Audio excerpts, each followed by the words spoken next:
welcome to today's Money Chat Now interview. In this portion of the show, I take the opportunity to interview interesting people and introduce you to their products, their services, or just their good intentions. Hey, if you'd like to be a guest on my show, you can go to thelarrysteinhouseshow.com/guest. That's thelarrysteinhouseshow.com/guest. Let us know that you want to be interviewed, and I'm sure we can make that happen. Hey, let me tell you a little bit about today's guest. So my guest today is an award-winning author of 15 best-selling books and 8 #1 international bestsellers. Some of his many titles include Rings of Truth, Do This, Get Rich for Entrepreneurs, Unleashing the Authentic Power, The Power of Letting Go, Cracking the Rich Code, and The Entrepreneur. As an entrepreneur, my guest has launched 28 successful business ventures. He has served as a success strategist to over 300 corporations worldwide and was recently named one of the world's top 50 speakers and top 20 success coaches. He was presented with the Best of the Best award out of 100 contributors of all time to be in the direct selling industry. In the past 44 years, he has presented seminars throughout the world, sharing his success strategies and life-enhancing realizations with over 5,000 audience, totaling 2 million people from all walks of life. He's also a friend that I admire. I got to introduce you to my guest, Jim Britt. Hey, Jim, what's going on, man? I'm so excited you're here. It's like an honor to interview you. Oh, it's great, man. Great to connect here. You know, it's funny because, I tell us, we've been friends for, 8, 9, 10 years now. I don't even know, maybe longer. And we've actually never been in the same room together. Never met. Yeah, just virtually. Here we are. I know. And I find it amazing that you're still younger than me. Or at least you look younger than me. Tell everybody how old you are, because I got to tell you, I've never seen anybody look so good in my life. I'm telling you, you look better than I do, and I know you're at least 1 year older than I am. Yeah, probably at least 20 years older. Yeah, right. I know, it's amazing.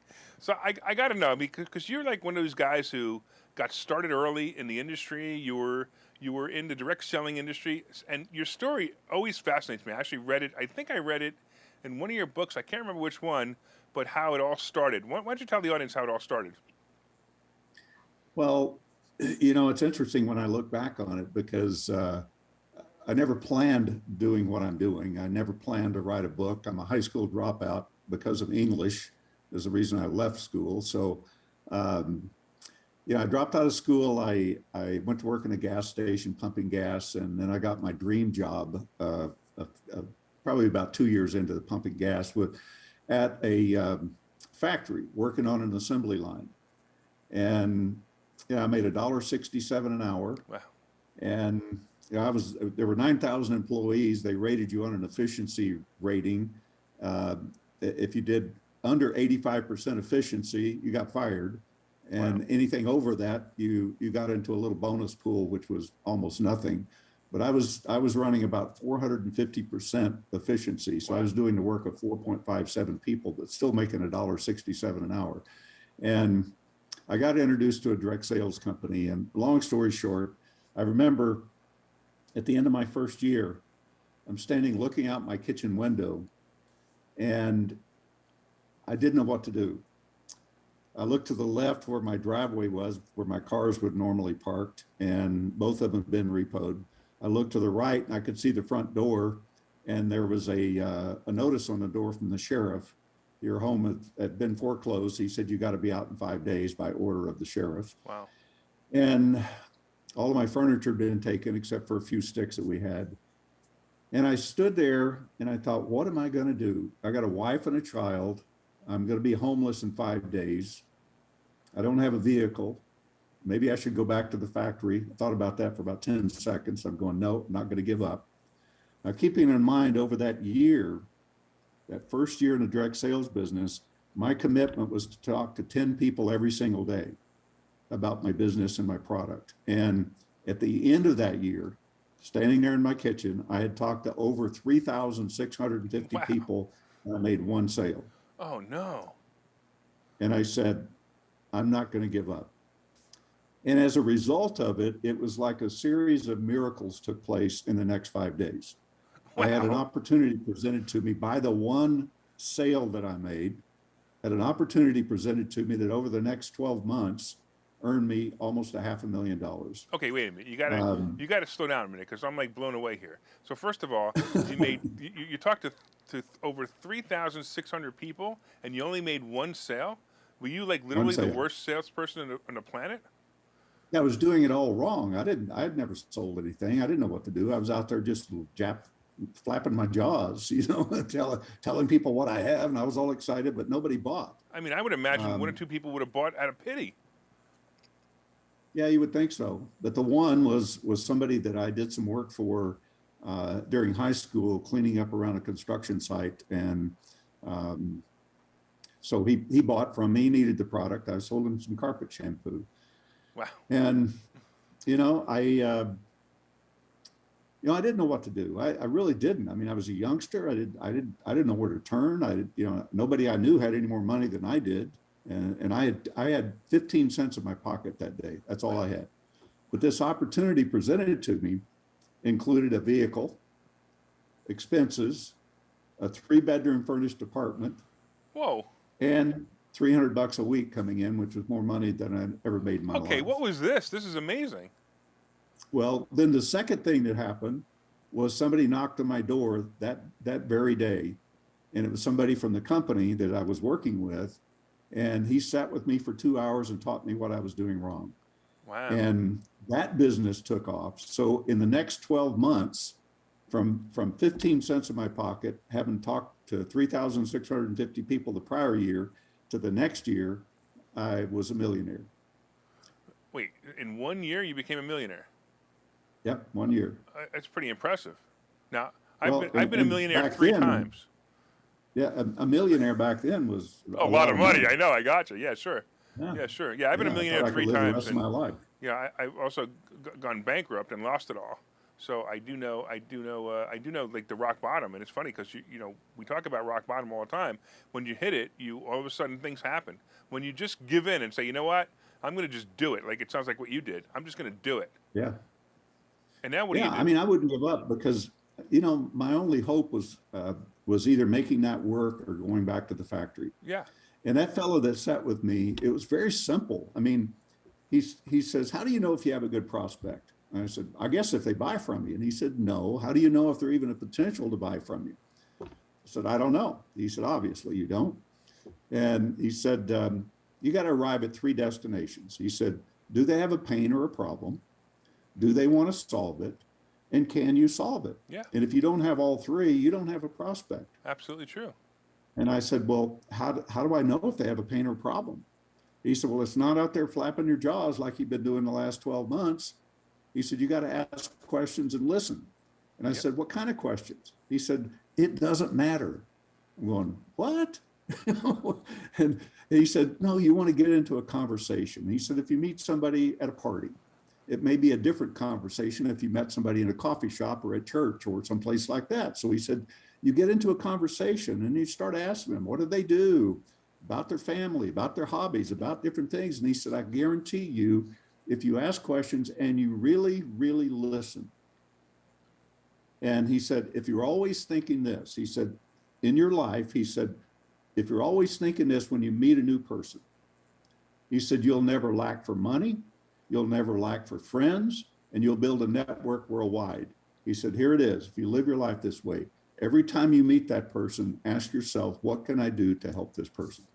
I love it. And he said, and you ask questions and listen. He said, sometimes you help people with your products. Sometimes you help people in other ways that you don't get paid for.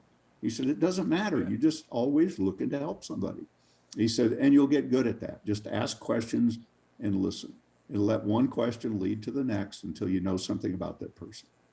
And who was it? Was it Zig Ziglar who said it, or was it Jim Rohn who said? No, actually, the guy's name was O.J. Hebrank. Oh, and you know exactly what I'm saying. Go ahead. I saw him one time. That was it. I'm talking about. I'm talking about the guy who said, if you help enough people get what they want, you'll get what you want. Was that Zig Ziglar? Oh, I think that was Zig Ziglar that said that. Yeah, it was Zig Ziglar. Yeah, amazing. Now you also, it's funny because you know a lot of people that I know, and all of you guys trained under the famous Jim Rohn. Yeah, well, actually, Jim, I met Jim in that direct sales company. He was the trainer in that company, and he was unknown basically. And we became friends, and later we ended up as business partners, and back in the mid to late '70s. And I did such a good job promoting him that it forced me to kind of get into speaking myself, which wasn't an interest of mine Oh, that's funny. because I was a good promoter. We ended up with 14 offices and about 300 full-time salespeople and selling tens of thousands of tickets a month Wow. to Jim Rohn's events.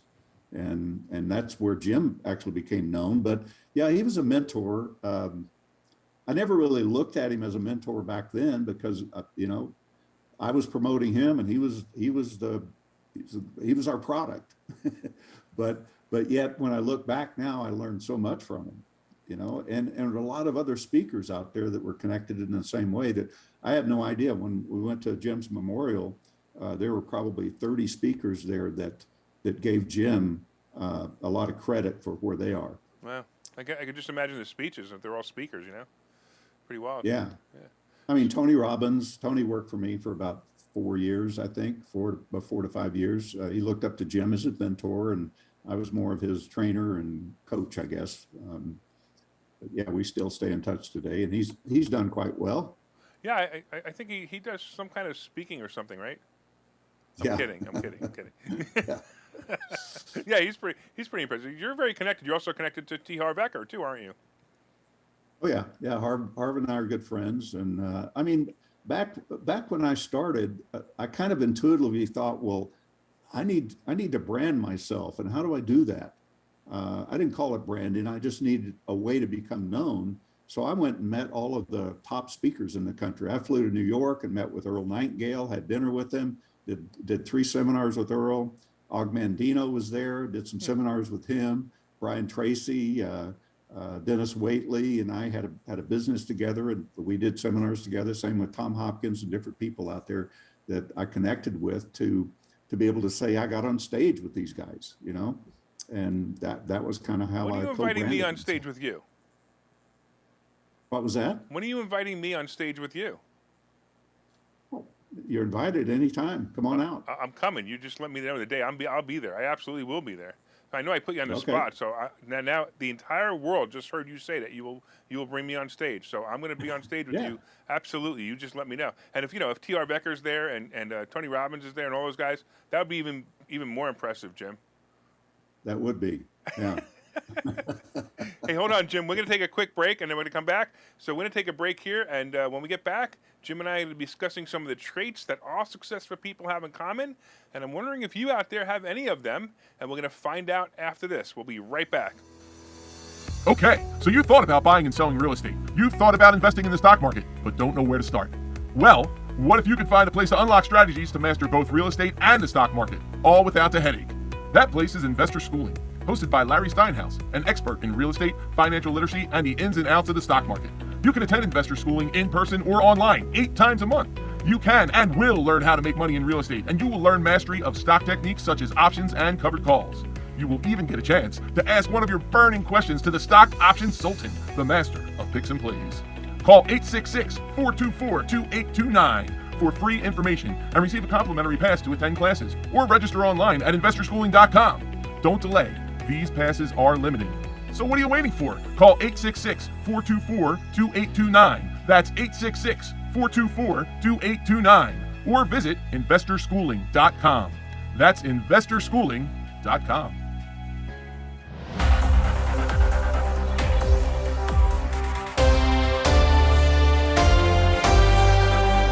All right, welcome back to Money Chat Now, the interview portion. We are currently interviewing my friend Jim Britt, and if you'd like to be a guest on this show, please go to thelarrysteinhouseshow.com/guest. That's thelarrysteinhouseshow.com/guest, and tell me why I should interview you. All right, Jim. Before we started, we talked about the fact that some entrepreneurs, or at least I mentioned that entrepreneurs have the similar traits. So tell me about what you've found about entrepreneurs having similar traits. Well, a few years back, I went on the road with a camera crew and interviewed 12 mega millionaires. They're all in different industries. They all had to have started with nothing, and they all had to be worth at least 200 million. And one was a billionaire. And by the third interview, I'm listening and I'm going, they all have the same traits in common. They may not express it in the same way, but I thought it's exactly the same. And sure enough, all the way through the whole 12 was the same. And number one, if you want change in your life, you have to desire change. Pretty simple, right? Sure. But why is it that 80% of the people who, maybe even 90% in some cases, that desire change never change? Everybody wants to make more money, live a better life, have a nice car and maybe a boat, whatever. Everybody wants those things and wants that freedom to be able to do what they want to do. But yet 80 to 90% of the population out there doesn't have enough money to do that. They just get by. So I'm they have curious, a desire. I believe they really don't want it. That's why they don't have it. Well, they have to go to the next step. And that's the problem. The next step is they have to be a decision maker. They have to decide they're going to do something and follow through with it. And it has to be a 100% commitment to it, not 110. That's blowing smoke. Right. Not 99. It's just you're committed or not committed. That's a decision, because that's a foundation that everything is built upon. But this 80% out there, when they make a decision, if this was a full decision, a circle, they leave a little bit of an opening somewhere, and that's their escape route. Well, the timing wasn't right. Well, I had to get ready to get going. Well, I couldn't come up with the money. Well, it rained outside or whatever. They come up with excuses that create doubt and uncertainty. And within a week or two or three, they're back doing what they did before. And it always puzzled me that people would do that, because I looked at myself, that first year and that second year in business, man, when I saw the opportunity, I said, I'm going to do this and I'm going to get rich doing it, period. And that's why I kept at it, because my only other option was go back to the factory for $1.67 an hour and taking home about $50 a week. I mean, that wasn't a great option. So I made the decision I'm going to move forward no matter what. I was going to do no less than whatever it takes. But then when you make the decision, you've got to take action on it. And there are so many people that they're always getting ready to get going because they're afraid. Yeah. They're afraid to move. They're afraid to take the step because they're afraid they're going to fail. And fear is a made up story. It's just a story that we create in our minds that's not real. Somebody asked me a few days ago, they said, well, I said, all fears are made up. And he said, well, what if a bear or something's chasing you through the woods? I said, it's a made up story. He said, yeah, but it's a bear chasing you. He said, that's real fear. And I said, no, you're making up in your mind what's going to happen if he catches you. I said, but I would run too. So, but we make up this stuff in our minds, So you've got to take action, and you got to do it quickly. I mean, in today's world, man, if you don't take action, somebody else is going to do it before you do. Oh, sure. So you got to move on it, even if it's little steps. And you may have to prepare something for a new business or something, but whatever you can do today, do it. That's going to move you closer to it, and keep yourself engaged. And then that brings up the next thing, because when you start taking action, if you're going to go from where you are now to where you want to be in the future, you're going to endure some pain. I mean, some pain of changing. Was it painful for me to go out and talk to 10 people every single day for a year? You bet it was. Was it painful to experience that much rejection? Yes. And people ask me today, how do you handle rejection? I'm going, I did that already. 3,650 times. That's right, that's true. Yeah, I said, that's another thing that you make up in your mind, the rejection. So you've got to be willing to endure some pain, because the you that you are now can't have the things that you want. You got to become somebody different. So every new income level, every new life level requires a different you. And if you look back on your life, you can see that. I mean, you've changed. I've changed. Yeah, absolutely. I mean, you and we've done it. And actually, I think it's about 10 years now. You and I have, you've probably seen a lot of change in me, because 10 years ago, that was when I had lost everything and I was rebuilding. And we had several conversations, and I was pretty impressed by a lot of things you did. I had no idea who you were, I think it was I don't remember. I think it was Alan Lowe maybe who introduced us, but I don't remember. Either way, or maybe it was Tony Canuli who he passed away last year. That was sad. One of them Oh yeah, no, introduced. yeah, Yeah, one of them. I think it was Tony who introduced us, and I was very that might have impressed by been. you. I'm sorry. Yeah, it's success at anything is simple. I mean, if it's complex, nobody's going to follow it anyway. Yeah. So, Yeah, it's true. if you got the desire to change, you make a decision to change, you take action to change, and you're willing to endure the pain. I mean, I look back at when I first started speaking. I remember one of my salespeople booked me in to talk for 20 minutes, and it scared the heck out of me. I mean, I went out. Right. I knew it for about 30 days, and the day before, man, I'd go out and I'd throw up. I was so Wow. sick that I was scared to death. And when I got up to talk that first time, all I remember was I could hear a voice. It sounded like it was outside me, not coming from me. And it was almost like I was blinded. I couldn't see the audience. It was like they were a blur. And I spoke for about 20 minutes. They clapped. I left the guy there that booked me in there. I went out to the car waiting on him. And I said to myself, never again will Wow. I ever put myself in that position. Wow. And the more I stood there, I thought, well, you got one or two choices. Never do it again, or do it often until you get better at Sure. it. And that's the latter. And I put the word out to the 300 salespeople we had. And I said, I will go do a presentation for any one of you up to 3 a day for 50 people or more. Wow. And they started booking me in, and I got better and better at it. That's how I got into it. But man, I was scared to death probably for the first 100,000 people that I spoke in front of. I was still scared. Today I'm not. I'll work through that. But you got to become somebody different, man. Yeah, and as a speaker and an educator, I do the same thing. I'm teaching people all the time, and I remember the first few times. I mean, many years ago, I noticed that the first 2 to 3 minutes of my presentation, I would talk really, really fast because I was really nervous and I didn't know what I was going to say. And then I started to realize that people can hear me better if I talk slower, if I speak. If I speak in full sentences instead of jumping myself back and forth.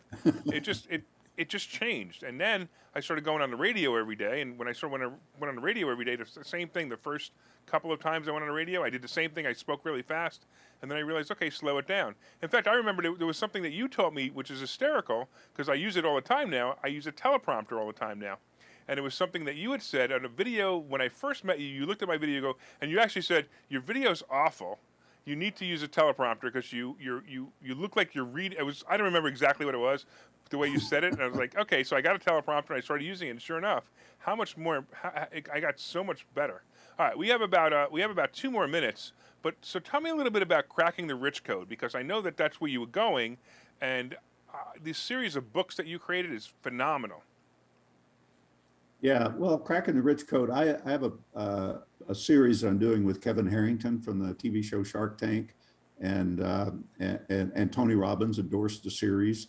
We're now in book number 9 in the series. It's a collaboration. We have 20 co-authors in each book, plus Kevin and I, and it's a PR, marketing, branding, lead generation system. And we have our own social media network that we've set up, a community, but our own social media platform that has 9 different components of content that our co-authors post. And we've got right now 180 co-authors that are just fabulous people. I mean, talent beyond measure. I mean, it's just so great.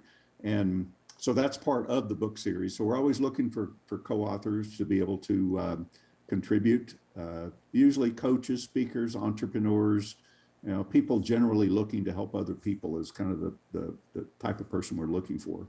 And it's just a great series, having a big impact, and it's a great way to, especially for somebody new as an entrepreneur or a coach or a speaker, it's a great way to brand yourself, to say, hey, I'm endorsed by Tony Robbins. I'm in a book with a star from Shark Tank.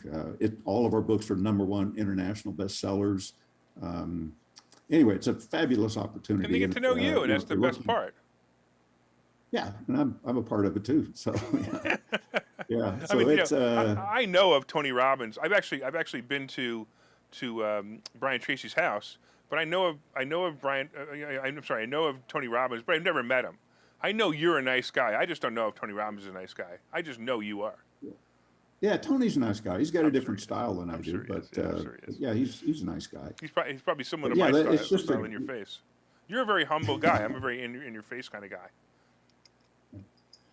Yeah, well, I just like to tell things like it is and keep it simple. I mean, I don't write all of my books that I've written are they're not written above a 10th grade education because I didn't go past that. So Real I quick, don't Jim, use any big words. tell everybody how they can get a hold of you. Well, you can reach me at Jim Britt at jimbritt.com if you'd like more info on the Cracking the Rich Code. I also have a Cracking the Rich Code program online. That's a 4-month program helping people to change their subconscious I'm sorry, we're just out of time. programming. Do you have links to that on your jimbritt.com website? I do have. Okay, Yeah. great. So they can reach you at jimbritt.com, and they can reach you at is it Jim at Jim Britt or Jim Britt at Jim Britt? Jim Britt at jimbritt.com All right. or crackingtherichcode.com as well. Awesome, man. Well, I gotta say thank you, Jim. I totally appreciate you. I want to thank all of you out there also for watching the show. My name is Larry Steinhouse. I am the host of Money Chat Now.